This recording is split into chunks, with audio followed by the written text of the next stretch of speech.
为什么它这个动作设计不合理啊？首先来说的话，第一，这个动作只考虑了肌纤维的走向，通过内旋的方式让你中枢偏后的位置去对抗阻力，但是他忘了，他最优先考虑的应该是骨骼结构，因为当你内旋去做了侧平举的时候，就会发生肩峰的一个碰撞。这是什么碰撞？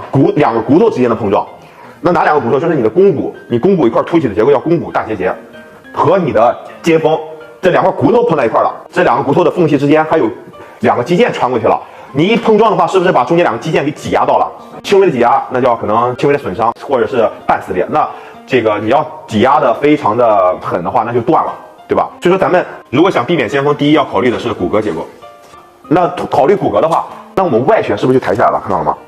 那我能不能这样去做这个，比如说侧平举，这样做侧平举行不行？通过外旋的方式可以适当的避免肩峰撞击。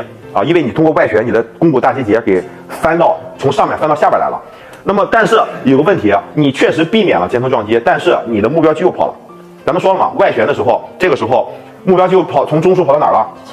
前束了。所以说，你为了去避免肩峰撞击，结果你的练的地方就是错了。所以说这个可不可取？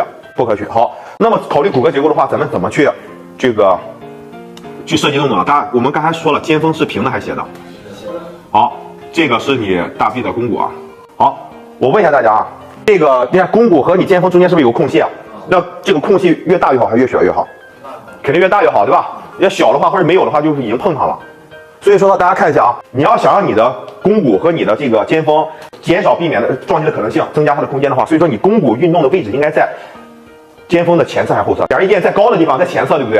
所以说第一点，考虑骨骼结构的话，咱们在做这种外展动作的时候就是练肩的时候，做外展不应该在身体的纯侧面，更不能怎么样，不能在后边应该再往前一点点，就是你的肩峰最高点的一个下边，它的空隙是最大的所以说的话，肩的外展的轨迹面，这个外展包括侧平举，包括推肩，推肩也是外展吗？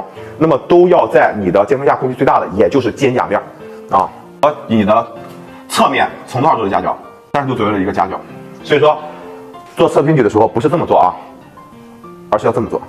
有些人要问了，这个刚才说了外旋不对，因为外旋，你通过外旋你想练中束，结果你外旋你练到前束了，那你做侧平举的话，那你肘往前收的30度，那不前束刺激多了吗？你再收，变成前平举了，是不是？在肩胛面做这个外展的话，虽然避免了肩峰撞击，但是减小了中束的刺激，增加了前束的刺激呢？大家想一下，会不会？如果会的话，那咱们还不如外旋做，对吧？这两个是不是都可取了？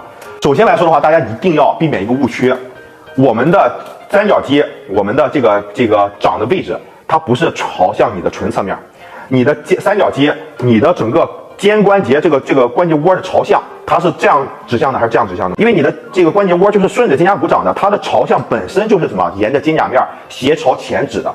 所以你会发现，大家如果剪干了或者是你们现在上我抖音搜我那个做3臂侧平举那个视频，你会发现，这3个点汇集的他们三角肌出笼那个点，它不是在侧面，而是在前侧，整个三角肌的指向不是这样的，而是往前一点。所以说记住我们虽然做的不是纯的这个冠状面的这个外展，但是本身你的肩关节也不是指向两侧的，它指向是偏前的位置。所以说我们在肩胛面做，其实这个时候第一是避免了肩峰撞击，第二的话，这个时候你中束的指向也是这个时候正好是什么对上的。